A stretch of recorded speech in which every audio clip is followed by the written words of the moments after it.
Some colors never dry. They seep through the canvas, through the skin, through every fragile layer of memory. Bree used to believe blue was the color of calm. Now she knows. Blue remembers. Bree hadn't opened her studio in weeks.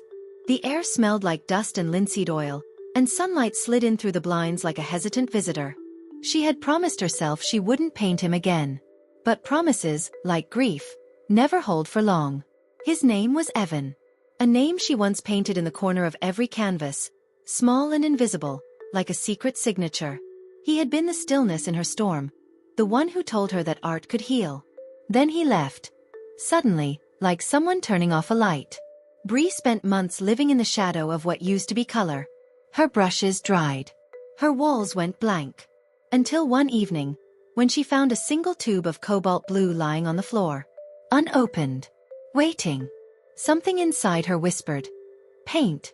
At first, it was just the outline of a man. Vague, faceless, harmless.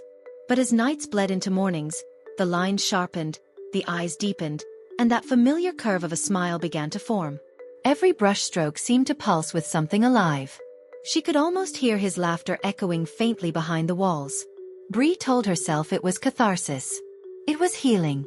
But when the light started flickering, when the window blinds fluttered though the air was still, she knew something was off. The painting wasn't still. It was watching. Some nights she woke to the smell of turpentine and rain. Sometimes, the colors on the canvas seemed wet again, shimmering faintly as if freshly painted.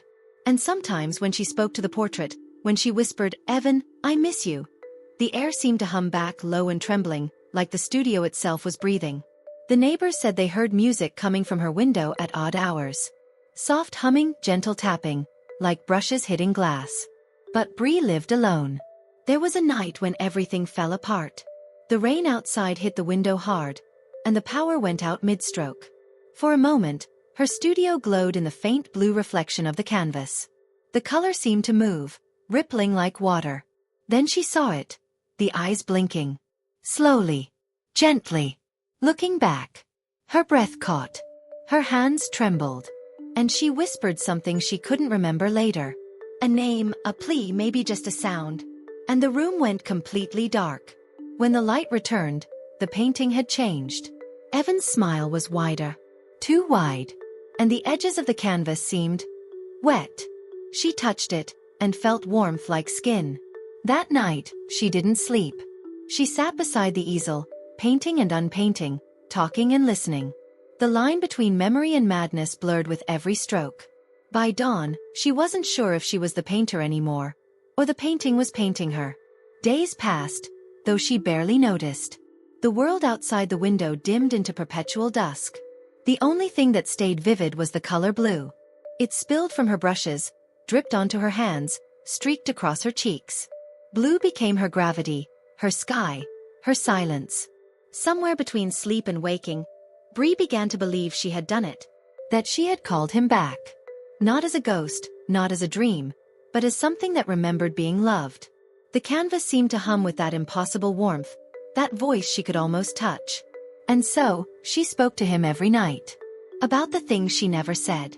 About how colors can lie. How blue, once peaceful, could hurt this much. Then one morning, she woke to stillness. The brush had fallen to the floor.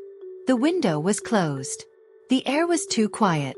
She turned toward the easel. The painting was gone. The canvas, white, bare, except for streaks of blue running across the floor, up the walls, over her hands. It looked like the sky had melted. She stood, dizzy. Every sound was distant, underwater. And then, from behind her, a voice, soft as breath and almost kind, said, "You called me back. So why are you silent now?" Her heart stopped. The blue on the walls shimmered faintly, like wet paint in moonlight. And the story ends there. In that fragile space between remembering and returning. Between love and the illusion of it. Because maybe some colors never dry. Maybe some loves never do either. Not every memory fades. Some stay alive in the quiet corners of what we try to forget. Waiting, patient, like a brush hovering over a canvas that still remembers how to breathe.